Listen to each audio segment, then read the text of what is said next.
திருவள்ளுவர் இயற்றிய திருக்குறளில் இதுவரை பொருட்பால் என்னும் அதிகாரத்தின் கீழ் 1080 குறளை பார்த்தோம். இனி 3வது அதிகாரம் காமத்துப்பால். தகை அணங்குறுத்தல் என்னும் தலைப்பின் கீழ் 10 குறளை பார்ப்போம். அணங்கு கொள் ஆய்மயில் கொல்லோ கணங்குழை மாதர்கொல் மாலுமென் நெஞ்சு. எனை வாட்டும் அழகோ வண்ண மயிலோ இந்த மங்கையைக் கண்டு மயங்குகிறதே நெஞ்சம். நோக்கினால் நோக்கெதிர் நோக்குதல் தாக்கணங்கு தானை கொண்ட அன்ன துடைத்து.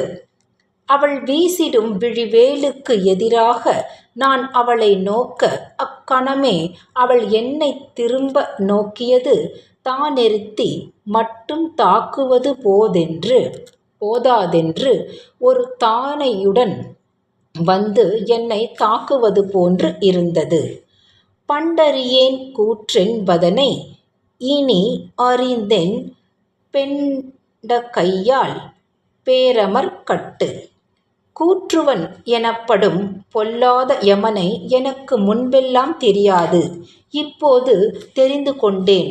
அந்த யமன் என்பவன் பெண்ணுருவத்தில் வந்து போர் தொடுக்கக் கூடிய விழியம்புகளை உடையவன் என்ற உண்மையை. கண்டார் உயிருண்ணும் தோற்றத்தால் பெண்டகை பேதை கமர்த்தன கண். பெண்மையின் வார்படமாக திகழ்கின்ற இந்த பேதையின் கண்கள் மட்டும் உயிரை பறிப்பது போல தோன்றுகின்றனவே. ஏன் இந்த மாறுபாடு? கூற்றமோ கண்ணோ பிணையோ மடவரல் நோக்கமிம் மூன்றும் உடைத்து. உயிர் பறிக்கும் கூற்றமோ உறவாடும் விழியோ மருட்சி கொள்ளும் பெண்மானோ இளம் பெண்ணின் பார்வை இந்த 3 கேள்விகளையும் எழுப்புகிறதே.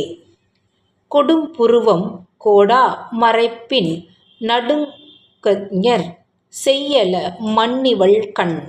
புருவங்கள் வளைந்து கோணாமல் நேராக இருந்து மறைக்குமானால் இவள் கண்கள் நாள் நடுங்கும்படியான துன்பத்தை செய்ய மாட்டா.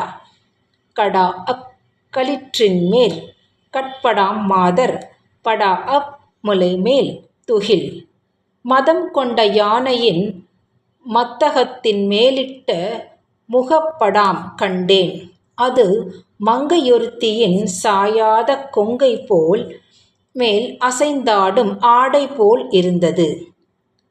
ஒண்ணுதற்கோவோ உடைந்ததே ஞாட்பினுள் நன்னாரும் உட்குமென் பீடு. களத்தில் பகைவரை கலங்க வைக்கும் என் வலிமை இதோ இந்த காதலியின் ஒளி பொருந்திய நெற்றிக்கு வளைந்து கொடுத்து விட்டதே. பிணையேர் மட நோக்கும் நானும் உடையாட் கனியவனோ ஏதில தந்து.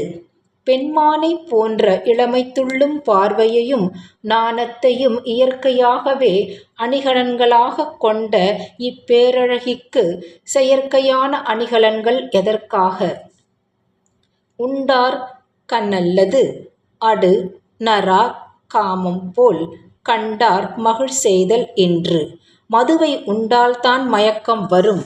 ஆனால் கண்டாலே மயக்கம் தருவது காதலிதான்.